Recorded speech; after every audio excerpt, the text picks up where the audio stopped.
but I can still do it on yours.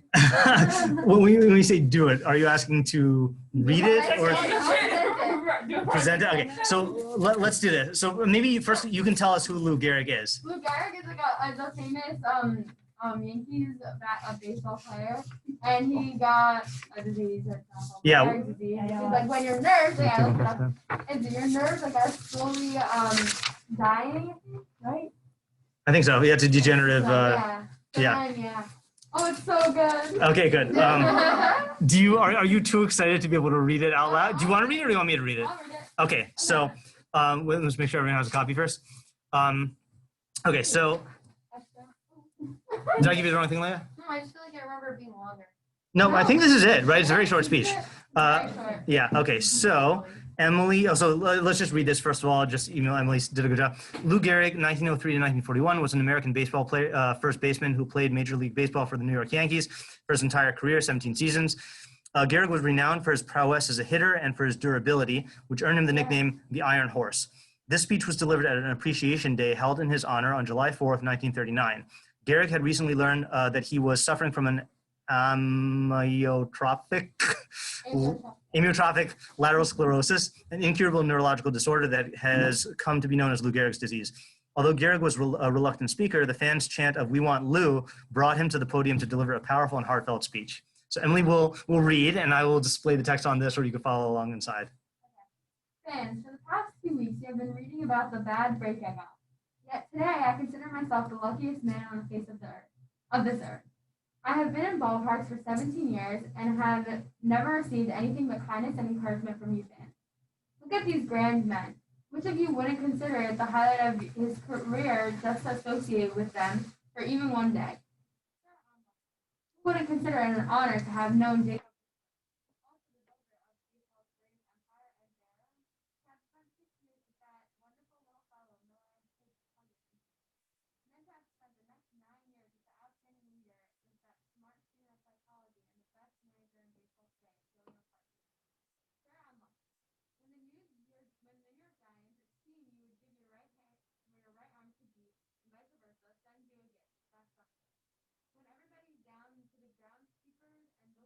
The white coats remember you as trophies. You have a wonderful mother-in-law who takes sides with you and squabbles with her own daughter. That's something. You have a father and a mother who work all their lives so you can have an education and build your body. It's a blessing. When you have a wife who has been a power strength and shows more courage than you do in this existence, not the finest I know. So I close in saying that I may have had a tough break, but I have an awful lot to live for. Applause. Okay, good. All right, so very nice little speech. You can agree to that. Okay, so put that on pause for a second. Without looking at your notes, let's just do a recap of what we did last week. So what is rhetoric? Persuasive, the use of persuasion. Yeah, the use of persuasion. Okay, good. So I gave you 3 definitions. You don't need to know all of them. And mine was the shortest, the art of persuasion, or the art of finding ways of persuading an audience. Okay, what is rhetorical analysis? Can you explain it without using the word analysis? Yeah. Break down the art of persuasion? Right, break down. Well, let's say, what does it mean to rhetorically analyze a text? Break down a text to see how the author uses art of persuasion. Okay, good. Right. So break down a text into its parts and to see the choices that the author made for to persuade his audience. Okay. So the question is, when you have a text, where do you begin your rhetorical analysis? Now, I know you, the 11th graders at least, you guys did some of rhetorical analysis with Mrs. Board. Not really. Oh, not really. Okay. Okay, good. Senora. Okay, good. So I'm actually happy to hear that because I want this to be like a fresh slate. No, Yeah. you told us about it. Okay. So what I'm going to answer today is this question: where do you begin? Okay, and I'm going to give you this tool called SOAPStone. Okay, so let me hand this out, and everything I'm going to go over now, like on the PowerPoint, I have another handout for, so you don't have to take notes unless you want to. Okay, or at least for this part. So I'm going to start off by giving you this handout, which you can. Let's see, 1, 2, 3, 4. Where we're going to talk about this acronym. Okay, here, take this down. Okay, so SOAPStone stands for subject, occasion, audience, purpose, speaker, and tone. Okay. What would you guess the subject? Oh, and these are, sorry, let me go back. These are 5 questions or 5 categories of rhetorical choices that, or rhetorical elements that you think about whenever you have a new text. Okay. So subject is probably obvious. What is the subject? Well, before we go, we'll apply it here, but like, what are you looking for when you're looking for the subject?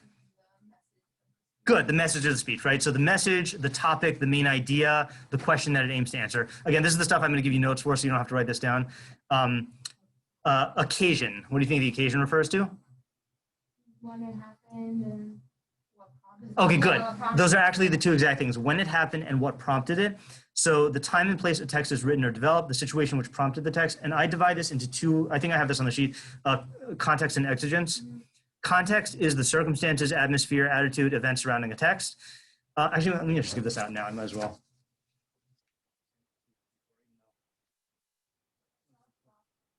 The boxes are gonna be to apply to a particular text.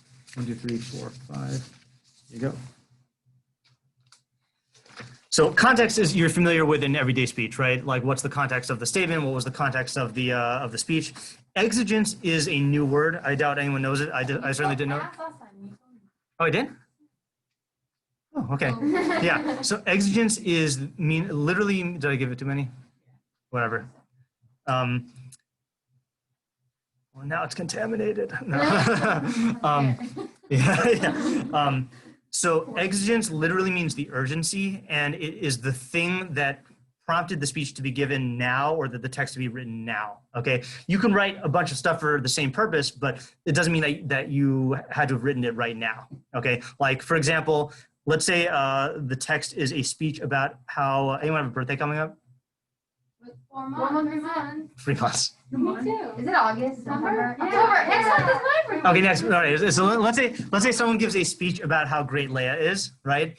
Now there could be several different things that prompt them to give that speech. It could be a birthday, right? What would be another thing that prompts them to give that speech now?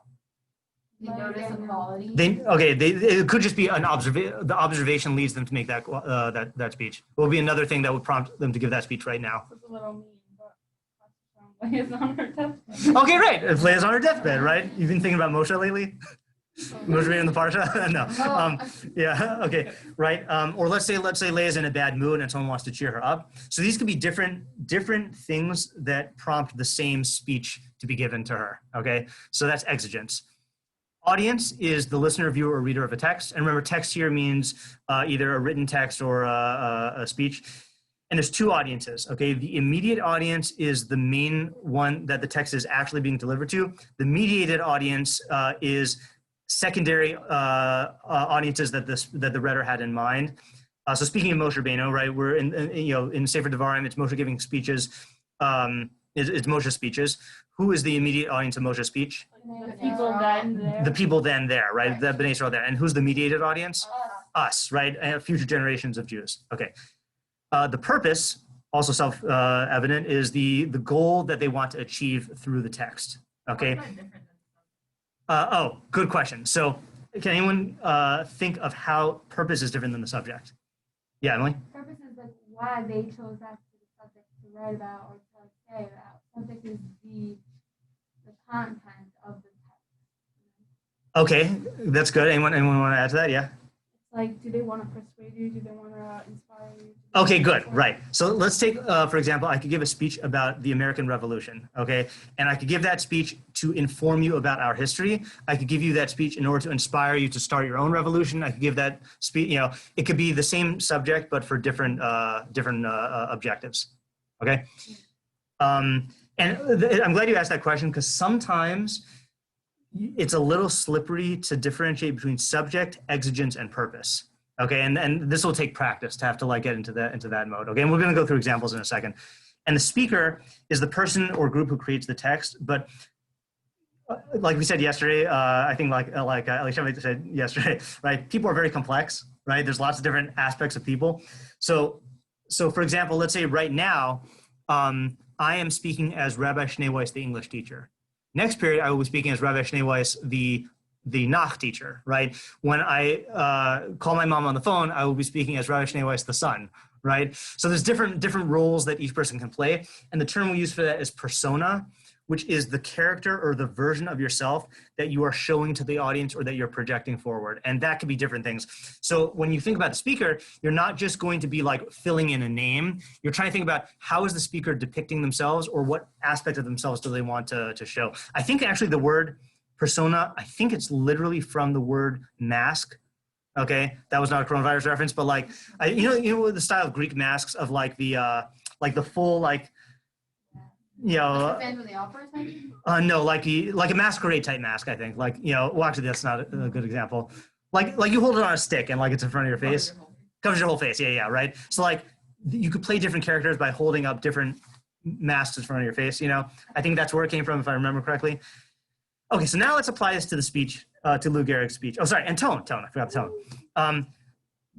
So tone is the rhetoric's attitude towards the subject as conveyed by his or her rhetorical and stylistic choices. Now, that sounds complicated, but think about the way you use tone in just everyday life, right? So like, if your mom says like, you better clean your room versus you better clean your room. So the first tone is angry. Passive aggressive. Yeah, right. Yeah. Right. It could be passive aggressive. I was thinking more what I had in mind is like I need something to do. Oh, you can clean your room. You know, like as a friendly suggestion. You know, so she's saying the same things, but she's conveying different attitudes about the subject or towards the audience through her the way she talks. And in a text, what's going to be the main thing that conveys tone? Because you can't hear their voice, right? Word choice, right? Anyone know the fancy word for word choice? Diction. Nice. Right, I remember that. Yeah, we're gonna use that word a lot. Chiasmus or whatever. Chiasmus? I believe so. Yeah. Yeah. Maybe there's different meanings. I don't know. We were wrong, but we just Really interesting. Okay. All right. Okay. So let's apply this to Lou Gehrig's speech. Okay. Now, when you're actually doing a soapstone, meaning when you're analyzing a text with this, you don't necessarily have to go in order. Okay. But just for the sake of introducing you to this, let's go in order here. So what would you say the subject, and if you want to write this in your notes, if you want to fill this out on the sheet, you can. It's also going to be on the PowerPoint. Up to you, whatever is best for your learning. Okay. What's the subject of the speech?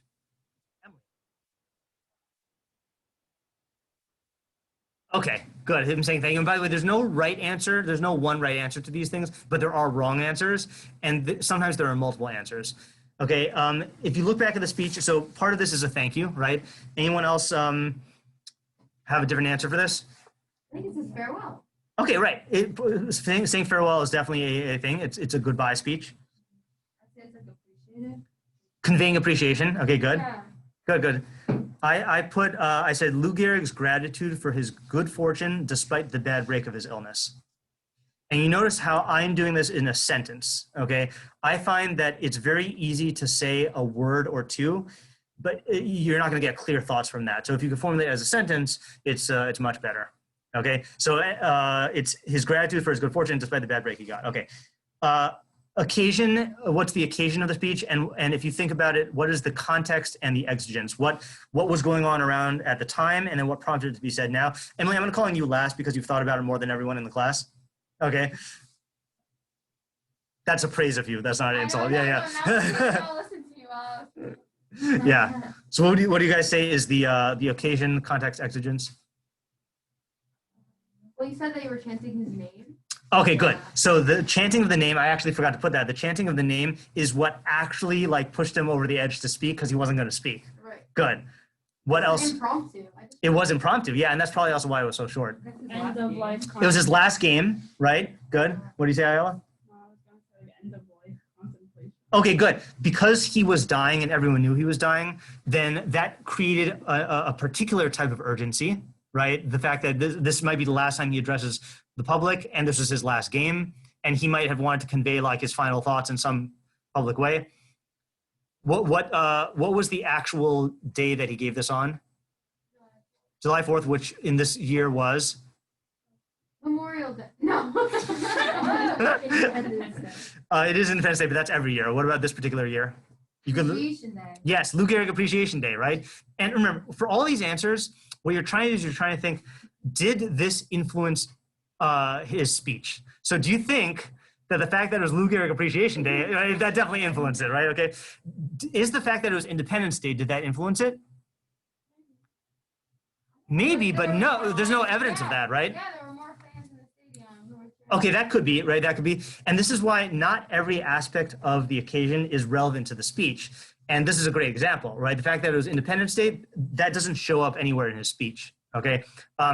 So it's Lou Gehrig Appreciation Day. The context, the larger context, I put as the period following a major and rapid downturn in the otherwise stellar career of a baseball superstar. Again, there's no one right answer, right? This is the way I put it into my own words here, that I'm contextualizing it in terms of his career. He had this great career and then suddenly he took a downturn. And the exigence, I put three things. Oh, I did write what Leah said. The expectation that he would speak at the occasion held to honor him, right? That's it's kind of assumed that like if you have an appreciation day for a person, then they're gonna say a few words. His imminent death, right? Like Ayala said, and then the fans chanting, "We want Lou," like Leah said. I was thinking, what's July 4th called? And I'm like, July 4th. True, can't argue with that. Okay, audience. So who was the immediate audience? The fans. Which fans? The fans in the stadium, and probably the fans who were going to either, I don't know if it was it was recorded, right? Yeah, it was on the radio, right? So the radio audience. And can we break the people who were there down into groups? Because it wasn't just the fans. Oh yeah, it's true, yeah. Oh, his fellow players. What was it again? I was gonna say both teams. Both team stands, that's definitely true, right? Who else? Okay, right, any of the workers who were there. You can look at his speech and Manager, everyone. right, his manager, Family. his family. Okay, good, right? So it's his teammates, fans in the stadium, the opposing team, fans listening on the radio, family, friends. Okay. And what about the mediated audience? Who might he have been speaking for beyond the people who were present and listening? Future fans. Yeah. Future people who, oh, good, say it again. Who are going through something similar. That's very good, right? Who else?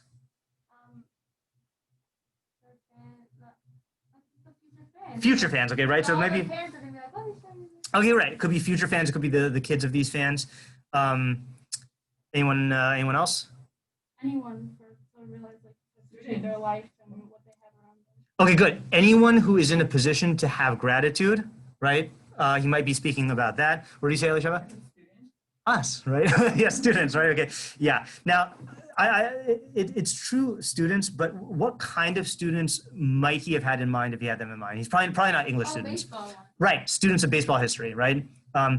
So we call this posterity, right? The future generations, future fans, future sufferers of ALS, people faced with bad breaks.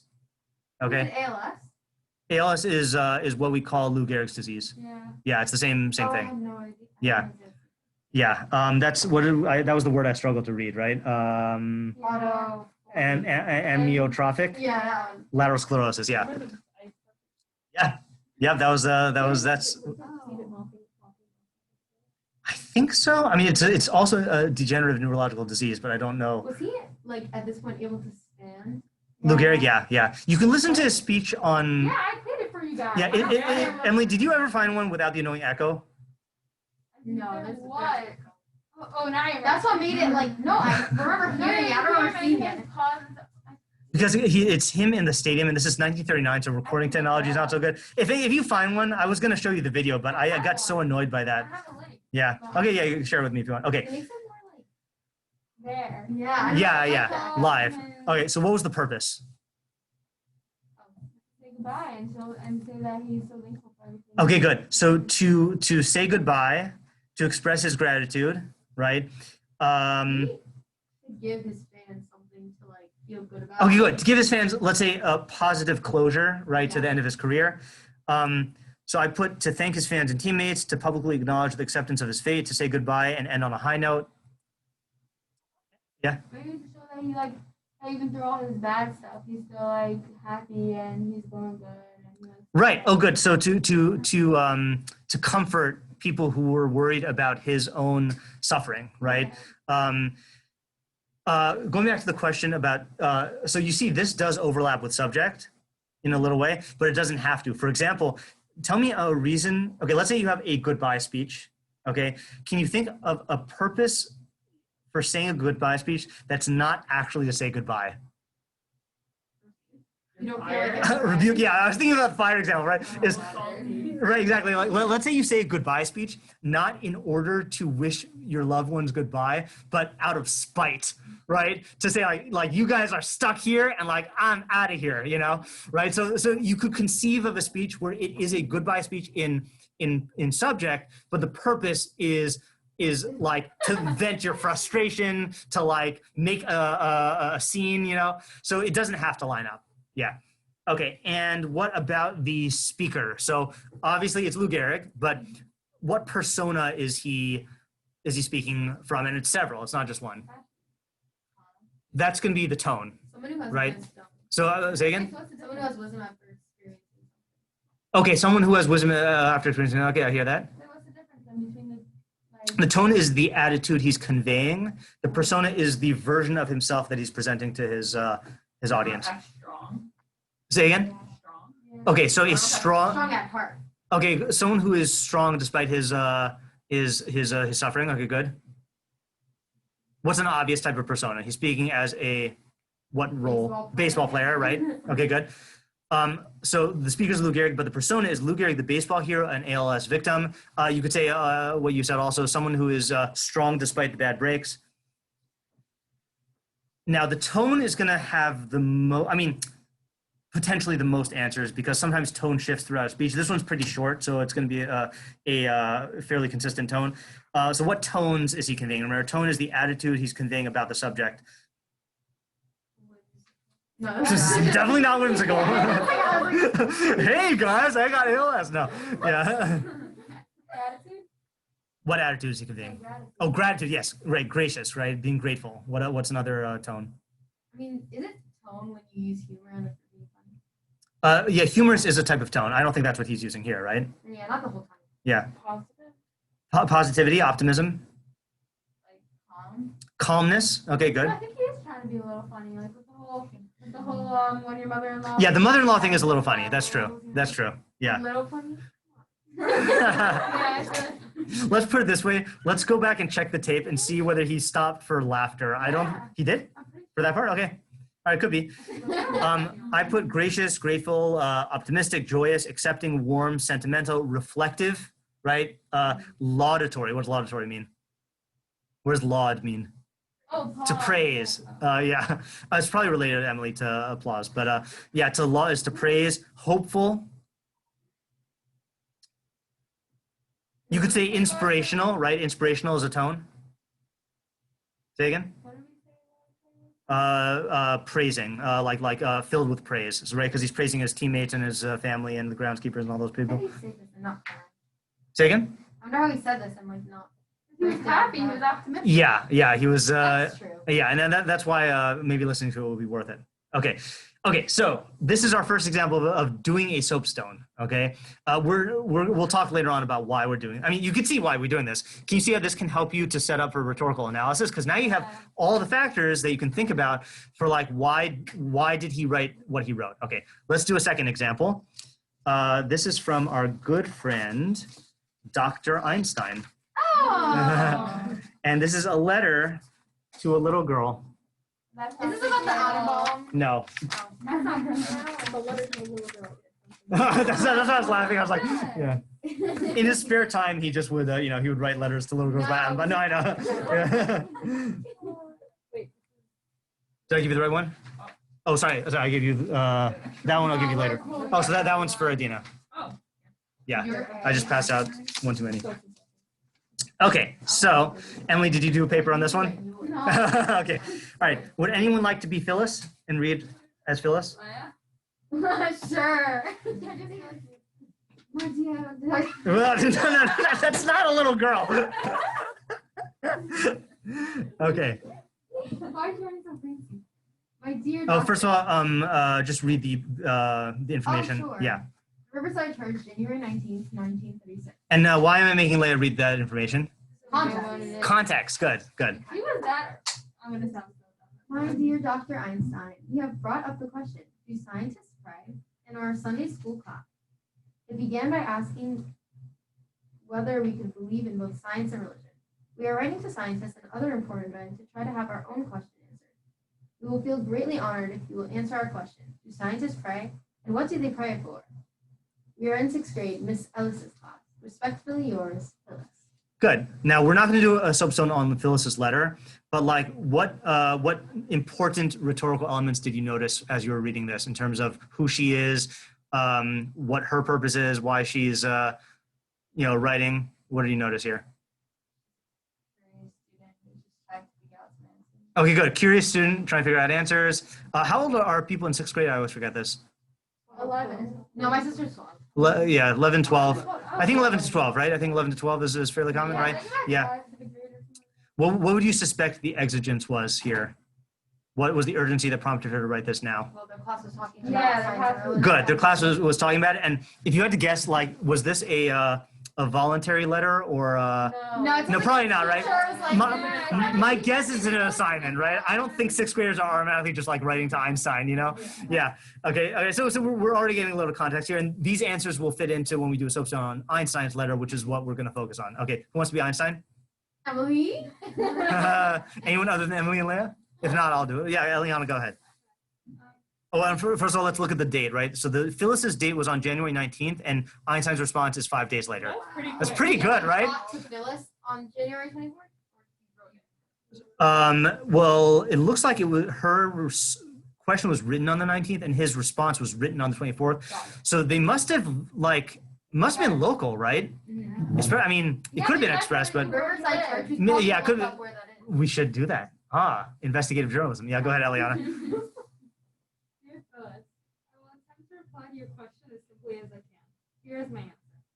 Scientists believe that every occurrence, including the affairs of human beings, is due to the laws of nature. Therefore, scientists cannot be inclined to believe that the course of events can be influenced by prayer, that is, by a supernaturally manifested wish. However, we must conclude that our actual Concede. That's okay. that our actual knowledge of these forces is imperfect, so that in the end, the belief in the existence of a final ultimate spirit rests on a kind of faith. Such belief remains widespread even with the current achievements in science. But also, everyone who is seriously involved in the pursuit of science becomes convinced that some spirit is manifest in the laws of the universe, one that is vastly superior to that of man. In this way, the pursuit of science leads to a religious feeling of a special sort, which is surely quite different from the religiosity of someone more naive. With cordial greetings, your A. Einstein. Yeah. Why are you looking all quizzical like that? I don't know. His answer seemed like he contradicted himself. Okay, that's important. Okay, good. I'm glad you noticed that. By the way, anyone, that last full paragraph, anyone recognize that quote from anywhere? Which one? Everyone who is seriously involved in the pursuit of science becomes, yeah, Rachel got it, right? So that's, it's, yeah. I don't know if that is directly from Phyllis's letter, but it's definitely the same wording. So it could be that he used it in an essay or something like that later on, you know. Okay, so let us do a soapstone. So what is the subject of Einstein's letter? Whether or not scientists develop it. Yeah, right. Whether or not scientists pray. Okay, good. It's more broader, like Good. scientists believe in God, in a creator world. Okay, good. So it is definitely broader than her specific question. So I put it in these two terms: whether scientists pray, and if so, what they pray for. That was her direct question. And then I broadened it by saying the place and nature of a scientist's faith. Right? Is he goes on and he answers more than she asks by talking about like this is where a scientist stands vis-a-vis faith. Okay, good. What was the occasion of Einstein's letter? Right, he is responding to a letter that he received. Okay, good. Can we say anything else about the context or the exigence, either from the letter itself or? Yeah, but isn't that, Yeah, okay, yeah. She asked for a class. Okay, good. So part of the exigence is not just that this is her letter, but what can he probably assume is going to happen to the letter when he sends it to her? People are going to see it in a school. People are going to see it in a school, and it's not just a school, right? Where was she writing? In a church. In a church, Oh. right? The whole church is going to see it. Right. Probably the whole church is going to see it. Yes, that's another thing, right? And you see, you're already thinking this is how it influences his rhetorical choices, right? If this were let's say this was his niece who was writing a letter to Uncle Einstein, right? So probably would look different, Yeah. but this he knows is going to be for a church. What do you think? Actually, we're already getting to the audience here. So the occasion was Einstein's receipt of a letter from Phyllis Wright with a question about scientists and prayer. We don't know the larger context, right? Like was, at least I don't know. I don't know what was going on in Einstein's life at this time. I don't know if even this was before or after the publishing of his major theories of special and general relativity. I don't know what was going on in the church. And the reason why I thought this is important is sometimes you don't know about the context, right? So there's, sometimes you can infer, sometimes you just don't know. The exigence is the receipt of the letter and Phyllis's anticipation of a response. And I mentioned also probably the anticipation of her church, her Sunday school class and the teacher as well. Okay, audience. So we know the immediate audience, Phyllis and probably the church, right? And look what I added also. A young girl from a religious background. How does the fact that she's young matter in terms of his rhetorical choices? She was naive. You can't destroy her. Okay, so that's number, okay, good. So the religious part is he can't destroy her faith, right? Or if he did, then that would be a choice. Like simple words. Right, it has to be understandable for a sixth grader, right? So these are important aspects of the audience here. Okay, good. And what is the mediated audience, do you think? Where did you get? Oh, we're in 6th grade. Well, I don't know if he knew that it would be published. It's like a private letter, but I guess like you could always think maybe. Right, Like, so class will probably use it when they have that question again, because they're saying That could be. science. so anyone disagree with Ayala that he didn't know there was going to be? Yeah, I think he knew that. Yeah. I think Well, he what knew leads you to it's believe gonna be that? published because he was already famous. at that Right. point. So I'm It's inferring, very we don't know how famous he was, but the fact that they wrote to him at least means that there's some degree of like reputation. Now, it might not mean that it's published, but it would mean that it's going to get beyond the walls of the church, most likely. Something like this, a little bit like extreme, I guess. Exactly. Yeah, and exactly. They called him writing science and other important men. Like, Oh, that's true. That's a good point, right? They were writing to, say it again, Emily. I don't have a copy in front of me.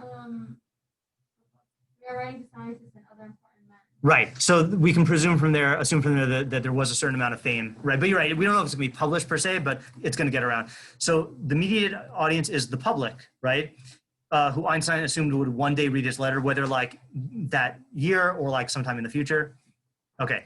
And by the way, you'll find that many important people do this also. Like when the Rambam writes a letter, even though he's writing to a specific student, Rambam knows he's the Rambam, right? And he knows that people are going to study his letters and stuff like that. So they do have another audience in mind. Okay, what's the purpose? And let's think carefully about this, because the immediate purpose is obvious, to answer her question.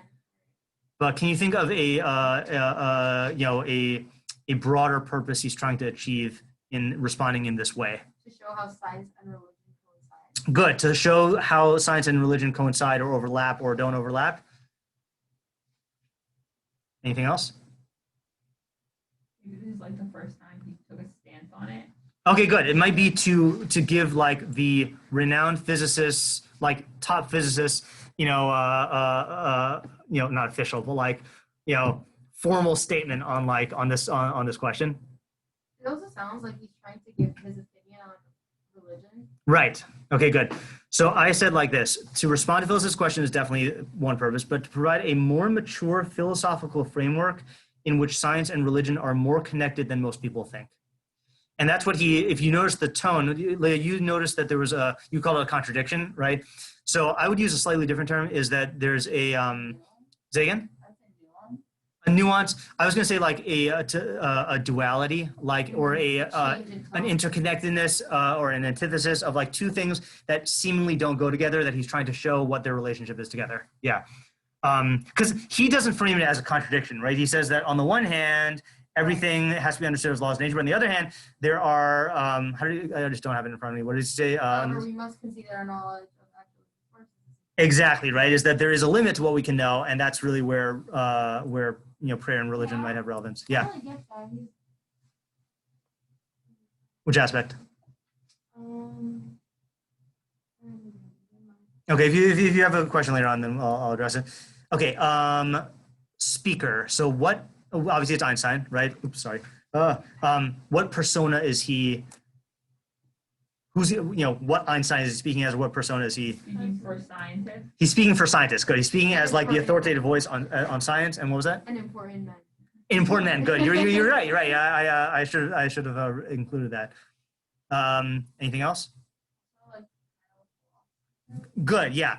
So the way I put it is a world-renowned genius and one of the greatest scientists of his time. It's funny because like there are a lot of good physicists, but not all of them have reputations of being geniuses, right? Like if you want to call someone a genius, you call them an Einstein.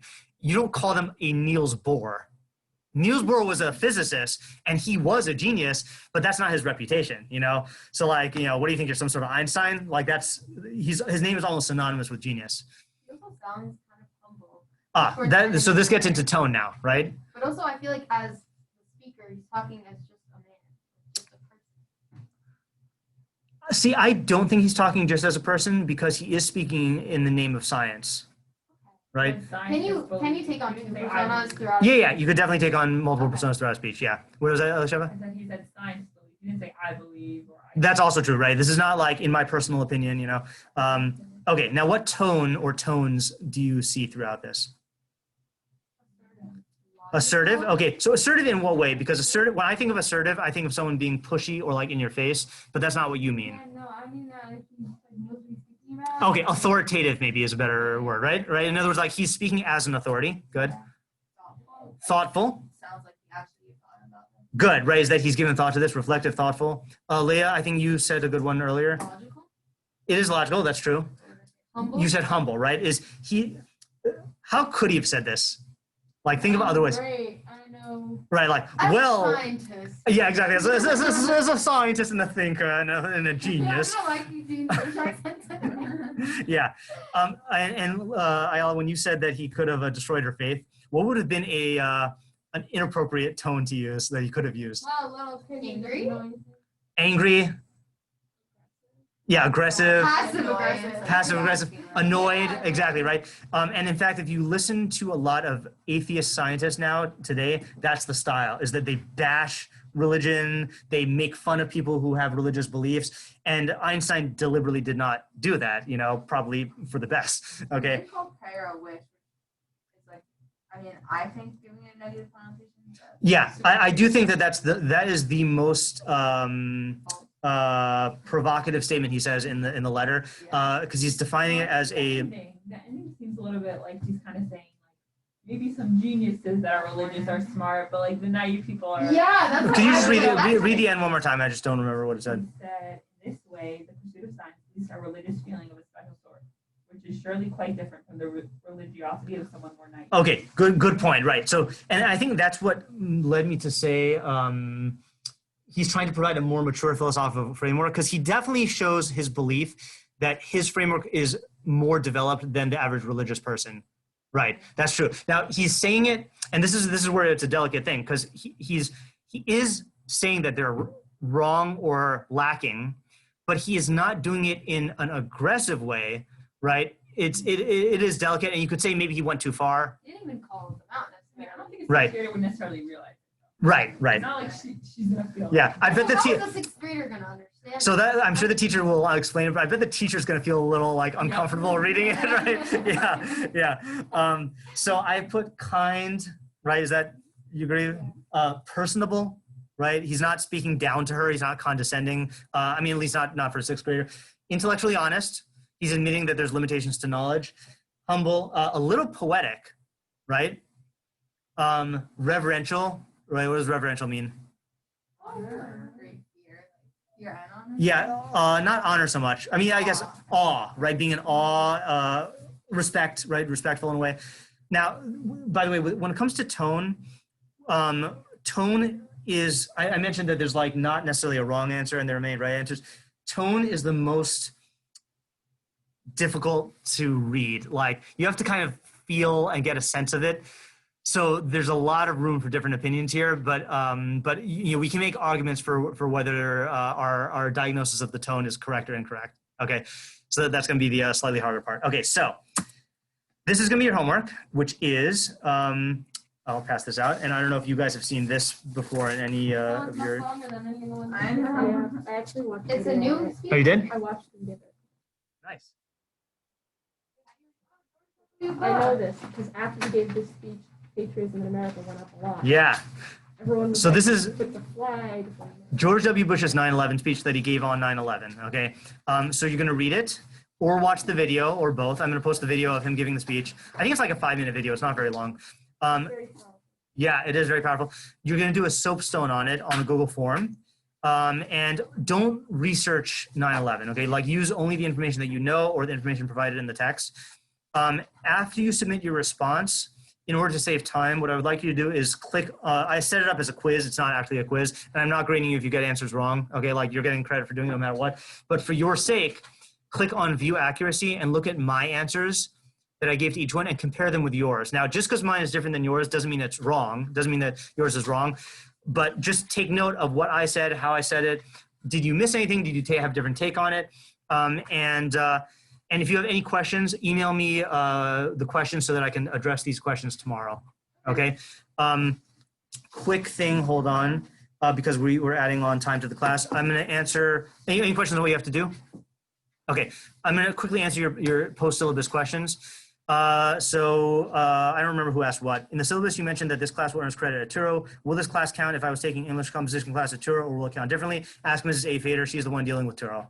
Okay, I don't know how college credit will work for this. What is the typical workload and how the holistic scoring works? So holistic scoring, we're going to go over next week or the week after. Okay, it's not going to happen now, so it will happen. The workload will usually be a short assignment on Monday and Wednesday, and I'm calling this a short assignment, okay? Meaning not like a full writing assignment, and a lengthier writing or revision assignment over the weekend along with some reading, okay? Like this Lego assignment, I would call a longer writing assignment, all right? How much notice will you have in terms of posting assignments? So the person who asked this, I wasn't sure I understood your question. So I said all assignments will be scheduled to post automatically in Google Classroom the minute class ends. I'm not going to spring any assignments on you like in the afternoon and evening. The only thing would be if like something went wrong with the scheduling. So you'll know, like I'll tell you that day. You don't have to like be constantly checking Google Classroom. And then the last question is, I don't really know what Clep is. Can you explain that?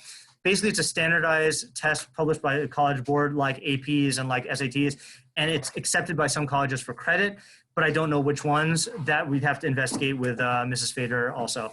Okay, those are the questions that were asked. Okay, break now. There was no U of homework.